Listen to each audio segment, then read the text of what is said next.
But initially, it was all about the band on stage and connecting with Mark and with Brian and with Scott,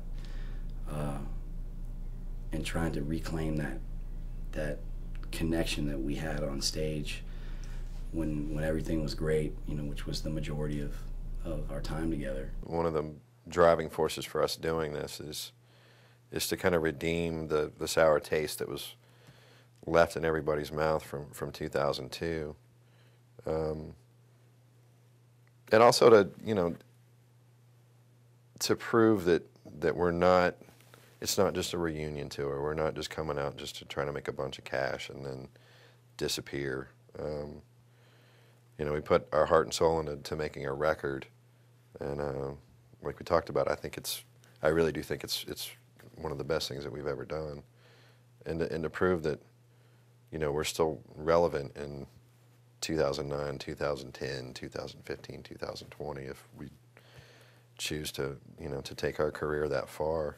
Yeah, and I think Creed couldn't have broken up at a better time. You know, it was the market was way oversaturated with us. We were, you know, there started to become camps where people either hated us or loved us, and now that we've had this time, we can come back and let everybody get a fresh perspective of us and hear the music and hopefully hear all the hard work we've put in over the past 6 years when there haven't been Creed records, and hopefully now that people aren't as sick of us as they used to be, we can, you know, get a second chance at you know, impressing some folks to go out and see a show.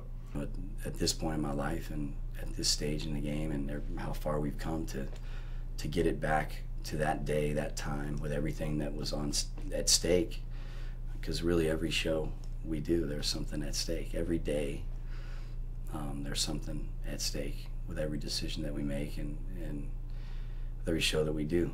That's kind of what's going on every night too. We're proving to each other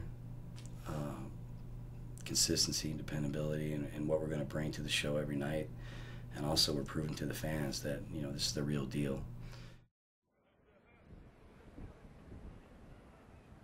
I look at it and I'm like, man, I can't believe we're here right now. But it felt right. It felt as if, oh yeah, this is what we're supposed to be doing. This is what we do.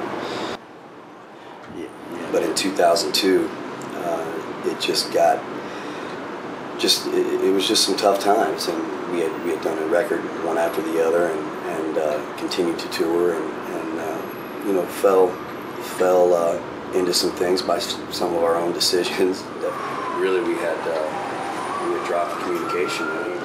We'd send Christmas cards and birthday cards and kind of stayed in touch with, you know, through cards, but it was really cool, you know. I mean, I called him up through his manager, and I had my guitar, and I think we were kind of just, you know, once we kind of just gave each other a hug and said, man, it's good to see you, you know, talked about our families, and kind of just, you know, I brought up 2002, and I was like, hey man, you know, if I hurt you in any way, you know, forgive me, bro.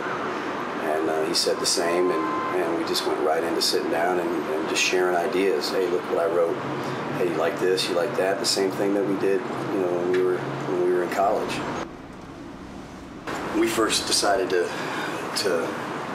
do something, it was so important to me that we did a new record. Once we kind of, you know, mended fences and reconnected and kind of got back in touch with each other and where we were artistically and things like that, and you know, because I think going back and just doing a reunion tour kind of throws you in the past, and this band is still very, very in the present. I still feel like this band's got a lot of life, and we're just hitting our stride. I mean, I think with this new album, we've just really discovered our true identity, and I think that had a lot to do with the time apart. Brought a confidence back to the band when we got back together, that we know exactly what we want to do, we know exactly who we are, and I think bringing that to the record really solidified in all of our minds the brand of rock and roll that we play. it just seems like as if the best is yet to come for this band. And the concept of having a second chance to make a first impression, and then the growth in us emotionally and mentally and spiritually and artistically. It's almost like if you scripted it out, you couldn't have scripted it out any better.